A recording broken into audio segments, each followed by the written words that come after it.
wanted to end the day by showing you guys what I've been able to make.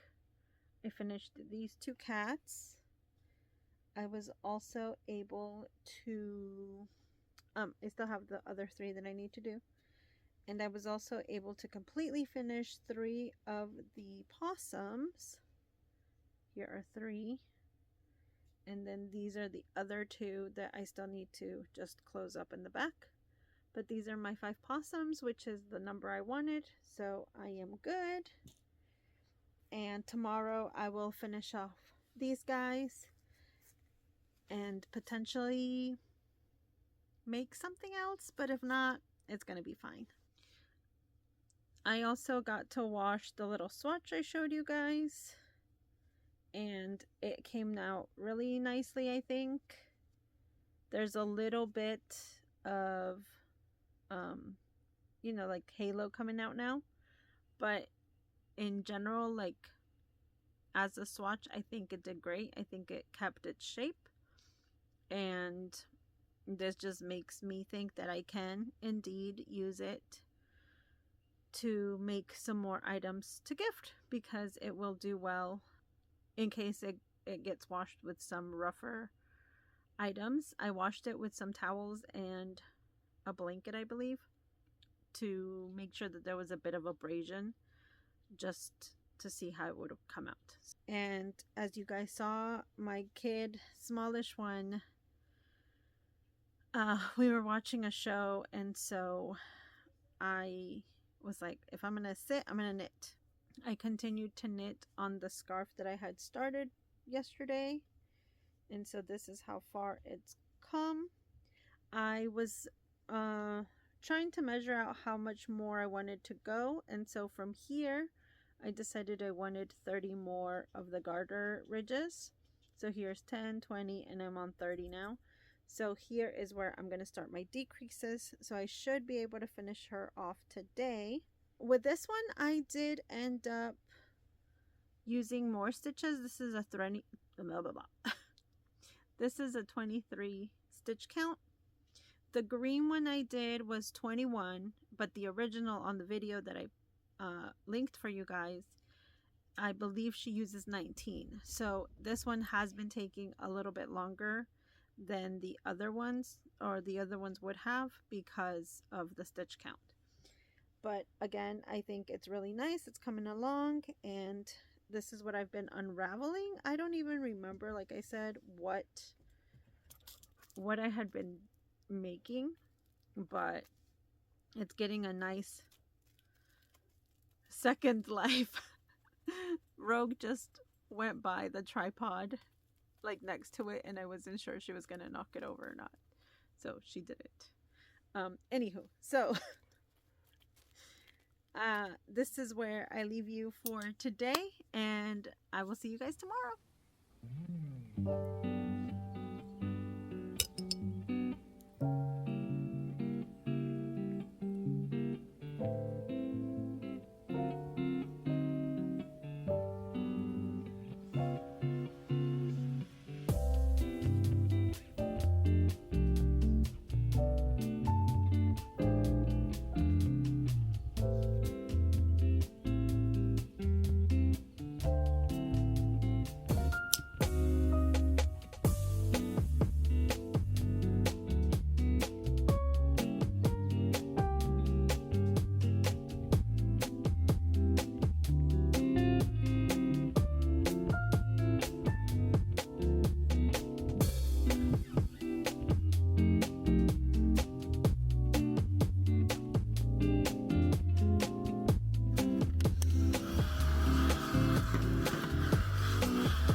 We have come to the end of day 12, where I am going to show you guys what I was able to get done today. So I was able to finish up the cats that I didn't finish yesterday. So they are all set. And I am all done for my market prep. So I need to just pack everything up and load it into the car. So after I'm done recording, that's what I'm going to do. And then I am just going to kind of chill for the rest of the night. Since I have the event tomorrow, I am going to do better and drink water and everything because I don't want to feel bad the day after. Hopefully all of that works out for me and I won't feel badly.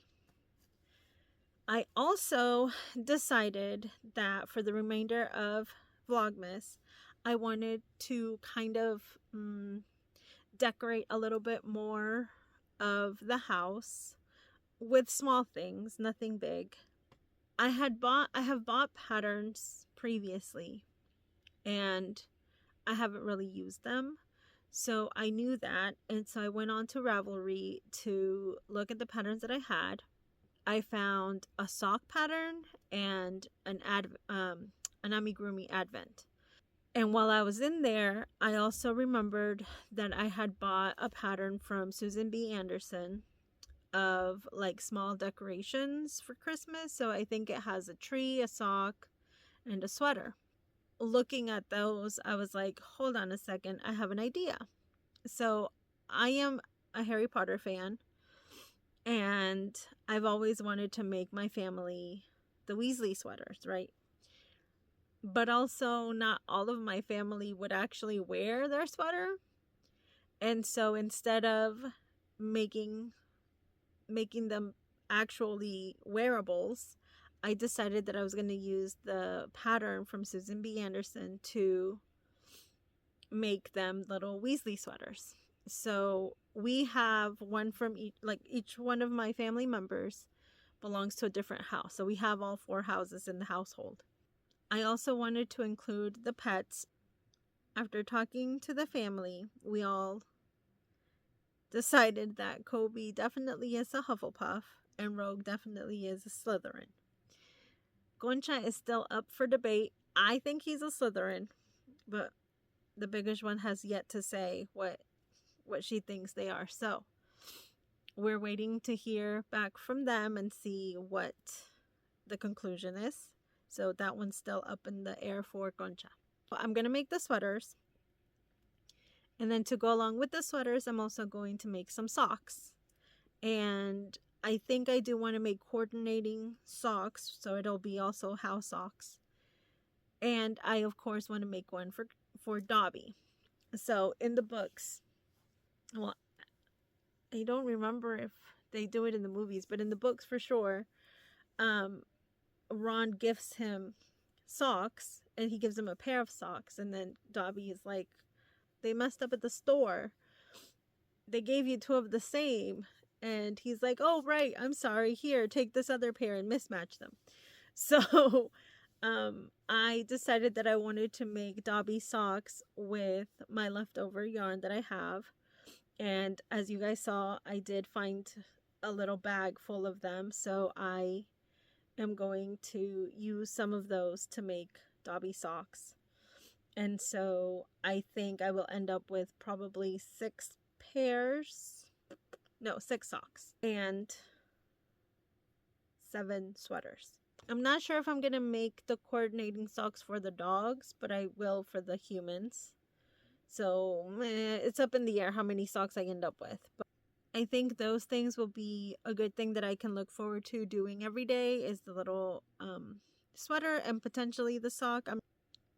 I haven't decided if I'm gonna make the sweater and the socks the same day. So like today I made a sweater for my kiddo, and maybe I'll make the sock later today, but I'm not sure. So I started with the youngest. I'm going to go from youngest to oldest. And our smallish one is a Ravenclaw. So here is his sweater. And I wanted to embroider the letter on there, but after trying and failing, I was like, you know what? I can do this with a crochet hook. And so I did. And then I also made a little hanger for it with just some wire that I had. I literally just twisted it to fit in the sweater. And that's my little makeshift hanger for it. I think it turned out adorable. The pattern is really easy. You just need to be very careful because since it's really small, it's super like tedious, and like you have to be very careful that you don't drop stitches. And at one point I had 6 needles on this little sweater all at once. And so just be careful with that, you know, like make sure that you're in a good headspace so you're not getting all frazzled because you're having to have too many needles. I found it easier to let's say that the sleeve calls for 10 stitches and 5 rows or rounds. Instead of counting 10 5 times, I just counted to 50, and that just made it a little bit easier for me to like know that I did all 5 rounds and all of that. So if that helps you, I'm glad. If not, you know, do what you do. But yeah, so here it is. I'm so glad. I did tell my smallish one that I was like, hold on. When he got home from school, I was like, I'm finishing up your sweater. And he was like, I didn't ask for a sweater. I was like, it's okay. You won't be able to wear it. Although technically maybe he can wear it on his finger or something. I don't know. Anywho, but yeah, so I love it. I think it's really nice. And like I said, I'm also very happy that I'm able to use some leftovers that I had from who knows what, because I don't always remember where I used it from. But I loved this blue. This blue is so, so pretty. And so, yeah, so everything will be living in my little basket, and I will have everything here just so that when I am ready to start, also look, I can hang them on there. But yeah, so just so that when I'm ready to start on those, then I can get that done. I will bid you guys goodbye now. Thank you guys so much for watching. I really appreciate you, and I'll see you in the next one.